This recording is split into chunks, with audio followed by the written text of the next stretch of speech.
Hammaga salom. Yakshanba kuni Islom Makhachev UFC'da rekord o'rnatdi. U Ian Garrini mag'lub qilib, ketma-ket 12 ta g'alabali seriyaga erishdi. Endilikda u Anderson Silvani ortda qoldirdi. Endilikda u mutlaq peshqadam.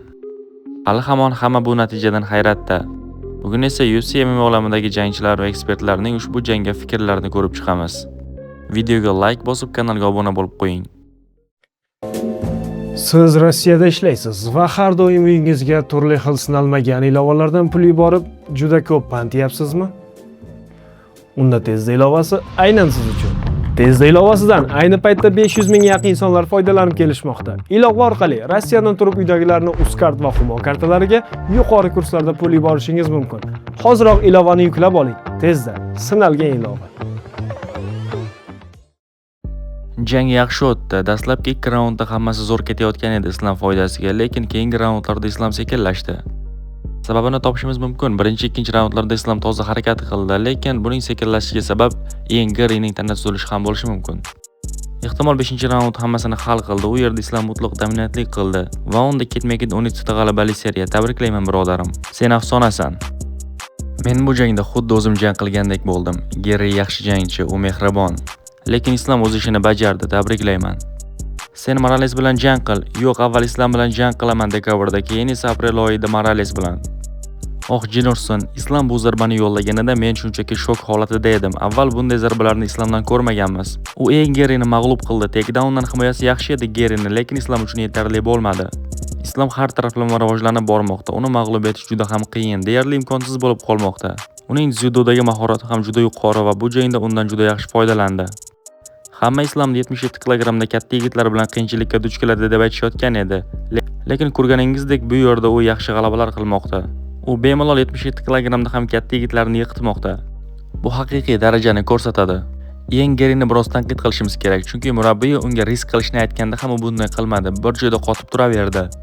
Seni maqsading nima edi o'zi? Uni zarbalar bilan urishmi? Sen hech narsa qilmading, shunchaki qotib turdik. Bunday jang bilan g'alaba qozonishga umid qilishning o'zi imkonsiz. Islomning Michael Moralesga qarshi jang qilish haqida gapirsak, bu shunchaki dahshat bo'lardi. Chunki Morales haqiqiy King Kong. U bu jangga zaxira jangchi bo'lish uchun 27 kilogramm vez tashlagan. Endi o'zingiz o'ylab ko'ring va bizda Shavkat Rahmonov ham bor. U ham Islomga katta qiyinchiliklar tug'dira oladi, faqat u jarohatdan qaytishi kerak. O'zimni yaxshi his qilyapman, ajoyib jang o'tkazdim. Islom bu kecha mendan yaxshiroq edi. Men dunyodagi eng zo'r jangchilardan biriga qarshi jang qildim. Ehtimol MMA'dagi hozir eng zo'ri. Islomning jamoasi haqiqiy maxluqlar, ularni tabriklayman. Bu yerda hech narsa yo'q, faqat hurmat. Men endigina 28 yoshdaman va meni oldimda yana 10 yil vaqt bor. Morales, ijtimoiy tarmoqlardagi hamma treshtoklar bu shunchaki media uchun, bilasan. Sen yaxshi jangchisan, yaxshi insonsan. Mashq qil, jang qilishda davom et, g'alabalar qil. Nima qilsang ham bu ishlarni davom ettir. Bugun u meni mag'lub qildi. Ehtimol keyingi safar bu sen bo'lishing mumkin. Yo'lingda davom et. Sen kuchli jangchisan va yaxshi insonsan. Mana bu yerda eng zo'ri bo'l.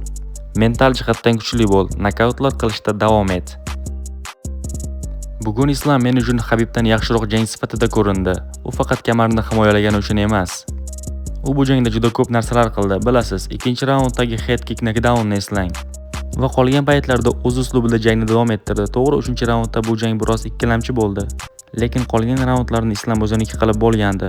Endilikda unda 12 ta ketma-ket g'alabali seriya rekordlarini buzdi. Menimcha hali uzoq vaqt bunday rekordlar qoladi. Islom Makhachev uchun bu safargi jang ham qiyinroq kechdi. O'tgan safar bunchalik qiynalmagandi. U oson jang o'tkazgandi, lekin bu safar Ian Garrining jamoasi unga qiyin jang bera oldi. Ha, shunday bo'ldi. Ian Garri uning takedownlarini ko'p qismini to'xtatdi. 77 kilogramda katta yigitlar bor, Morales va Prates kabi. Ularning zarba kuchi Iannikidan xavfliroq. O'ylab ko'ring, bunday yigitlar bilan Makhachev qanday qiynalishi mumkin. Morales juda xavfli jangchi, istalganini nokaut qilmoqda. Carlos Prates ham xuddi shunday, uning qo'llarida juda og'ir kuch bor. Ularning har ikkisi ham bir zarba bilan jangchini nokaut qilib qo'yishi mumkin, faqat nuqtasiga tegsa bas. Men Islomga 70 kilogramga qaytishni maslahat bergan bo'lardim. Agarda u bu vaznda qoladigan bo'lsa, katta qiyinchiliklarga duch keladi.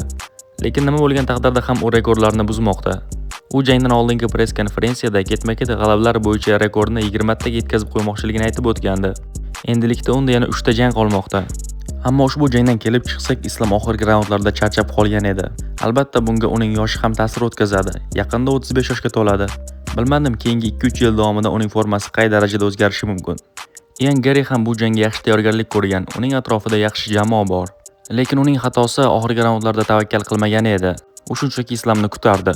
Agar oxirgi raundlarda tavakkal oldinga intilganida bilmadim qanday ssenariy bo'lardi.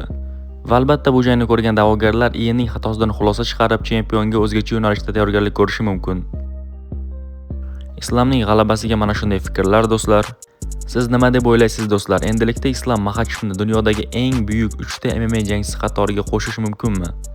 Agar shunday hisoblasangiz videoga like bosing, agar qo'shilmasangiz kommentariyada o'z fikrlaringizni yozib qoldiring. Va Islomning keyingi faoliyati haqida qanday qaraysiz? U yana davom ettirish kerakmi yoki risk qilmasdan faoliyatini yakunlashi kerakmi? Buni ham batafsil muhokama qilamiz.